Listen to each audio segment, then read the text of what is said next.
Welcome to Grant Thornton Uganda Podcast. I am Ajiko Enid Rhoda, your host for today's episode. And today we are discussing a topic that could shape Uganda's economic and business direction for many years to come. Uganda's tenfold growth blueprint and what lies beyond the financial year 2026-27 national budget.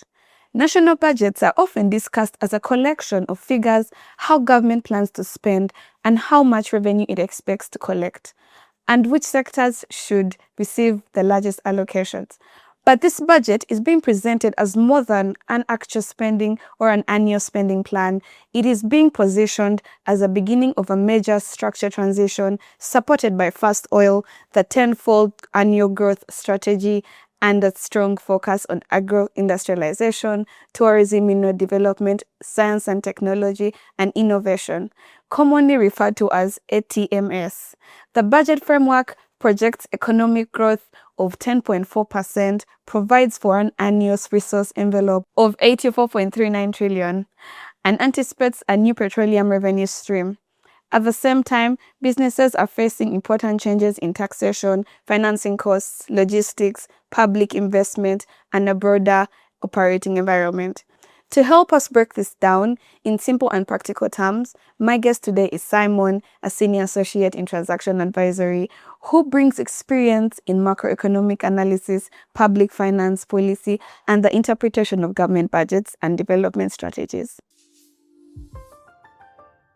Simon, it's a pleasure to have you with us here today. Thank you for making the time to join us. Thank you, Enid, for having me. It's a pleasure to be here to discuss the economy. Simon, to set the scene, let us begin with a broader economic picture. The budget has been described as an important turning point for Uganda, moving the country from a period of economic recovery and stabilization towards faster growth and structure transformation. Why is the financial year considered different, this financial year, 2026-2027? The financial year 2026-2027 is considered different because it is one that is setting scene or that is setting the first step into what government is planning as the Tenfold Growth Strategy. Yes. Before, the government has been planning and looking at macroeconomic stability, trying to manage inflation and the like. But currently, with the new 2026-2027 budget, it is different because now we are moving from trying to have and manage a few of the fiscal pressures to a more and focused strategy that is pushing and focused on growing and providing tenfold growth to the economy. That's very amazing and a very good insight for our listeners and viewers as well. So that directs me to the next question of, the budget is projected to grow at a 10.4% growth. What key drivers do you think will lead to that increment? Thank you. And that's a very good question. So what we need to understand first is that the government is projecting a 10.4 growth. But this does not come on a silver platter.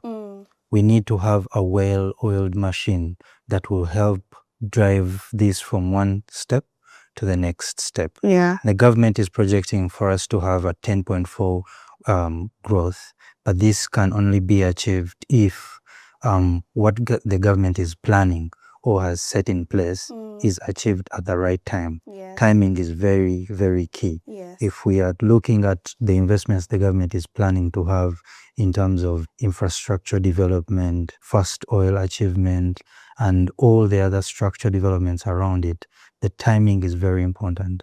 We need to move away from the different inconsistencies we've been having as the government, and we fail to achieve the set targets and timelines so that we are able to then achieve that growth that we are expecting to achieve.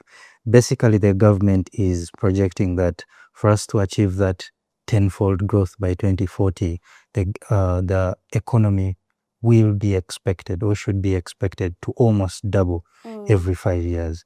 That is the only way we will be able to sustain the 10.4% growth over time. You keep mentioning a 10 growth fold strategy. Could you help businesses to understand that in simpler terms? What exactly is a 10 growth fold strategy that the government is trying to implement in this? Thank you for that question. The Tenfold Growth Strategy is government's plan for our economy to become the $500 million or $500 million economy.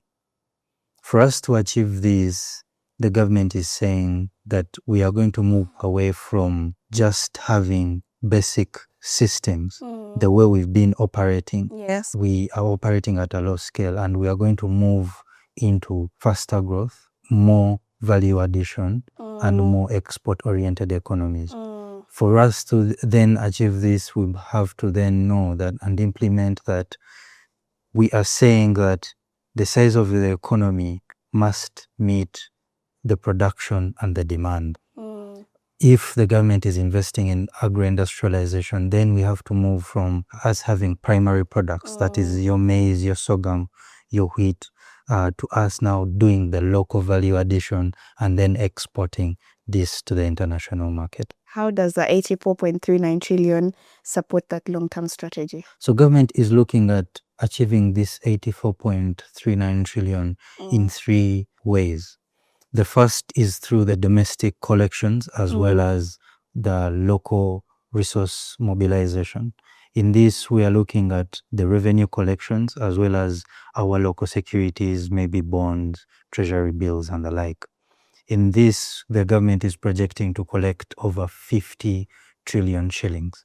And the second category where the government is looking to collect all these resources is through the external resource mobilization. And this will account for around 12 trillion shillings, where we are looking at government mobilizing funds externally through project support as well as support from DFIs and other partners that are looking to support the government's strategy. So all these coupled together will be able to enable the government achieve its set out strategy that is starting through the Tenfold Growth Strategy, but also implementing the National Development Plan. I remember the president addressed and he mentioned about that Chisanja no more sleep phrase. I'm very sure you're very familiar with that. What should listeners understand from this phrase? A political but also a policy statement.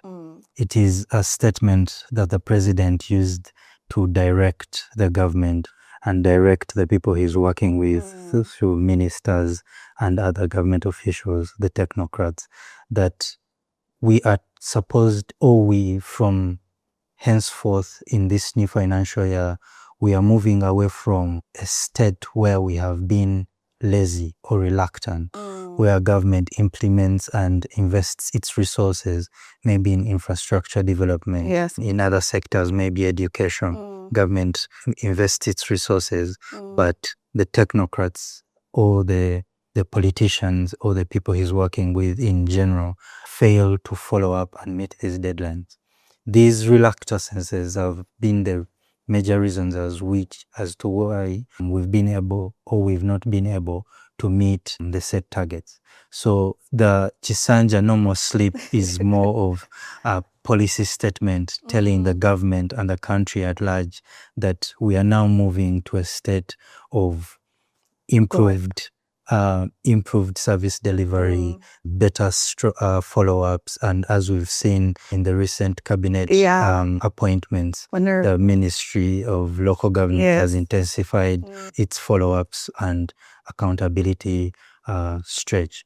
We expect to see these and more in other ministries. We've also realized in the recent past that the new Minister for Transport has been traversing the country looking into those projects that seem to have lagged. So it is more of a call to the country, a call to all the public servants that we are moving from being reluctant and lazy to more accountability, better service delivery, and more timely and accountable systems. Thank you. We can now come to the sectors at the center of the strategy. Can you explain the key sectors the government has selected as a main growth engine? The fourth National Development Plan that the government is implementing this year on categorizes the economy or the sectors into two categories. And it is very important for all business leaders, all all businessmen, all people participating in the economy to understand this categorization. It breaks down the sectors into the ATMS sectors as well as the sector enablers. And in this case, we are saying that the ATMS sectors are the foundation or the bedrock, while the enablers are those that assist and guide in or enable these backbone sectors to then fuel the growth of the economy. In this, we are looking at having that basic and primary understanding that all businesses operate in a certain sector. Yes. So you might think that you've not been treated as a priority, yet the government has actually considered you as a priority. You just need to know which sector are you operating in, the enabling sectors, or are you operating in the ATMS sectors. The ATMS is an acronym standing for Agro-industrialisation, tourism, mineral development, and then science and technology. These are the foundation and bedrock of the economy. We are privileged as a country to be well endowed as the Pearl of Africa. And most of our businesses in the country are benefiting from these four categories of sectors. Most of our farmers in the country will primarily be under the agro-industrialization sector. Then we shall have people who are under tourism. As we all know, we have a very beautiful country and very many tourist attraction sites. Then we have the people who are operating in the minerals and the mineral development sectors, and then also the science and technology, which is currently a booming and increasingly developing sector. Agro-industrialization, the government is now saying that we should move away from just having the primary agriculture. All the government interventions through the parish development model, Emioka, the like, have been to get people into the money economy. Now the government is saying, we've brought you into the money economy. Let us move away from just having our basic harvests of maize, our basic harvests of bananas and the like, and let us move into value addition. But this value addition should not be us exporting the raw materials and then value addition is done outside Uganda, where the government is looking at value addition done locally. Industrial parks, different investors are being encouraged to come into the country and invest into value addition, where we can improve on our meat, because we know we have very many cows. We can improve on our coffee and maybe turn the green bean into instant coffee or roasted coffee, so that the value we benefit from one product is multiplied tenfold. In this case, we are saying that we move from just the primary product and then move to value addition, improve our storage facilities, our transportation facilities, so that we are able to allow the farmers increase their income. In terms of tourism, the government is investing and improving in the infrastructure. The government is also improving on the quality of our hospitality space, and we are seeing this as the country is currently planning for the Africa Cup of Nations, which we are going to co-host with Kenya and Tanzania. We are seeing that the sports facilities largely improving. We are also realizing that because of the numbers that I expected in that period, our hotels, motels and the like are also being revamped and improved. The road network is also being revamped, not just for the tourism, but also for the other sectors, but all being able to work hand in hand to increase and improve the tourism sector. Then we are also seeing the mining development. Recently, the government has moved its policy from just providing licenses for companies to do exploration and mining, to doing local value addition on these mineral products, so that we can improve our revenue or gains from these products. And then the science and technology, here the government is investing more into the digital economy, providing more regulations, more guidances, and also investing more into the economy so that we can have improvements in what we can produce and manufacture locally, as we've recently seen the Kira EV making the tour from Uganda all the way to South Africa and securing major contracts. I think the government is doing a very good job. It is trying. It's We doing need to assist it. I know we're going to see a lot of improvement in this financial year and the years going forward. You mentioned in minerals, there's mineral development. I would like you to talk about the first oil, about the 1.44 trillion that the government is injecting into that sector particularly, because I have seen it's going to bring in a lot of growth, stimulation, government revenue, and how the country is going to benefit from it. First oil is very important to the country, but we need to realize both what it brings primarily, what we have already been able to achieve from the different interventions that the government has already implemented, as well as what we expect to get from it. So in the financial year 2026-2027 budget, government is projecting 1.44 trillion revenue from oil production. This not only brings in more revenue to the government, but it also now creates a new revenue stream for the government. But we also have to understand that for us to achieve first oil, it is not automatic. It will not just come on a silver platter. The government and the MDAs or the parastatals around it have to be very strategic in how they operate and implement. It is very, very important that if we have set out to achieve certain infrastructure developments, if we are set out to implement a certain policy, if we've set out and invested in certain parks or the like, it is important that these all happen at the right time and there are no delays. Any delay will affect revenue and will affect the plan of the government.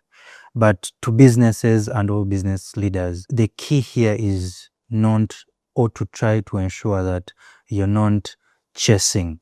You are well prepared and well planned on where to invest and where to fit in within all the interventions that are happening.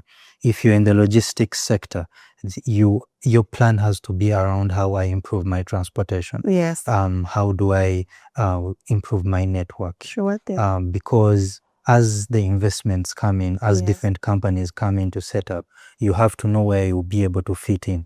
Your plan has to be able to fit the strategy of the government so that you're able to be there at the right time and do it correctly. Thank you, Simon. That leads me to my next point. You've mentioned so many things and the highlights are very clear, but I assume that there are important risks that could happen. What are the biggest risks that could prevent the economy from achieving the projected growth? The major risk is failing to achieve our set targets on time. The reluctancy that we've been having. If we've set out to have a certain infrastructure project, we need to be able to achieve it in the right stipulated time. Its timeliness is very important. Otherwise, we then have delays, and which then affect the expected revenues and the anticipated growth or achievements. The budget includes approximately 13.97 trillion in debt financing. How can high government financing needs affect private sector businesses? Well, the government cannot fully finance its budget, and that is a reality that we have to bring ourselves to. So on one hand, we need to, as businesses, we need to improve our compliance. That way we help the Revenue Authority collect more and achieve the set out targets so that the government can reduce its need to source financing locally. However, local mobilization of funds by the government poses one major hindrance to the economy, and that is crowding out the private sector.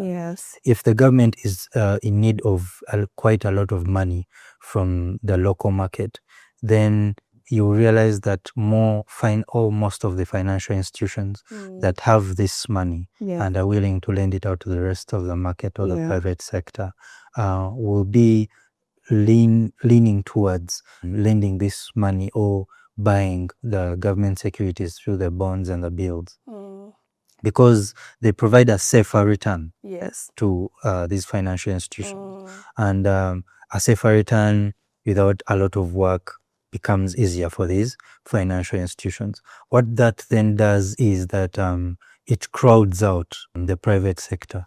You would then see that if you would have been able to borrow money at 18%, you now have to borrow it a bit more expensively. If you didn't need a lot of security, now the financial institutions become a bit more strict on the levels or the amounts of security required for certain categories of financing.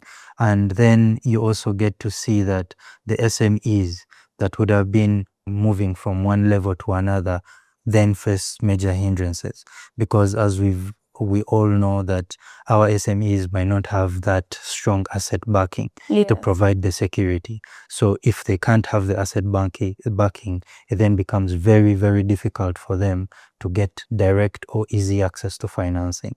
This hinders their growth, and in the short or medium term, we see them either phasing out or fading to become profitable in the long run. Let us move from policy analysis to action. Many listeners will want to know, or rather businesses, what the budget means for their decision making going forward. What should they do as businesses? Well, what do they expect? And probably how will they benefit as well? My guidance to businesses is, one, don't look at the budget as just numbers. Look at the budget in the sense of who you are as a business, what your vision is, and what plans do you have to achieve that vision. If the government has set out certain priorities, identify how you fit within those priorities and work towards being ready to be able to benefit from those interventions. Let us work on our certifications. Let us improve on our compliance. Let us ensure that our businesses are well structured for us to be able to benefit from those bids. Very many businesses put out bids, but they do not have the right policies in-house to enable them win certain bids. To all those business owners, let us improve our internal systems. Let us improve our compliances. Let us work towards achieving the right certifications for our businesses. If you're in the mining sector, if you're in any other sector that requires you to have the right certifications, work towards achieving those certifications so that you're in the right place and you're both policy-wise, but as well as operation-wise. That way, it makes it easier for you to play within the space that the government has been able to create. So that leads me to my next question of, can you give brief advice to large companies, SMEs, multinationals, and foreign investors? I would say that for all multinationals out there, the budget presents a broad spectrum and it gives you a blanket space in which to operate. Have that budget versus actual implementation within your own space. Understand where you are as an entity and understand where you want to play, in which exact space you want to play. Prepare accordingly and then implement within that space. Secondly, and more importantly, the Revenue Authority is intensifying its audits or its mobilizations around multinational transactions. So if you're setting up branches, subsidiaries, or local offices within the country, work around and understand how to operate within the structures in terms of related party transactions. This helps you avoid all the future queries that will come along either internally or at group level. So it is more about have the plan, have that budget versus actual, so that you can know in which exact space to operate, and then plan your related transactions so that you avoid any profit shifting or future tax audit. Simon, as we come to the end of this discussion, what key message would you like a reviewer to remember? And also, how can Grant Thornton support businesses and investors out there? At Grant Thornton, we believe in planning and avoiding what you can avoid right away in time. If you have something in mind and you're not sure on how to implement it, come to Grant Thornton and let's work around a solution for the same. But moving away from that it is very key for all businesses to improve their compliance levels. The Uganda Revenue Authority has been given a high target, higher than the previous financial year's target. So the Revenue Authority is not going to reduce its efforts. It is only going to increase its efforts. Let us be more compliant. Let us set the right internal systems, the right policies, and let us do the right things in the right way. Seek guidance where we are not sure and be extremely cautious as we move forward so that we are able to stay in the good books of the government, but also be able to work with the government. Thank you, Simon, for those very practical insights.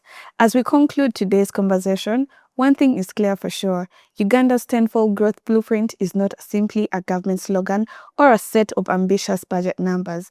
It's a proposed shift towards a more productive, export-oriented and investment-led economy supported by fast oil and the ATMS sectors.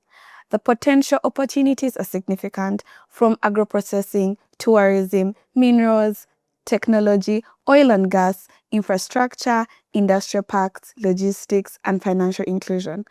But the risks are equally important. Timelines, execution capacity, public debt, financing costs, climate exposure, and the readiness of local businesses will all influence the final outcome.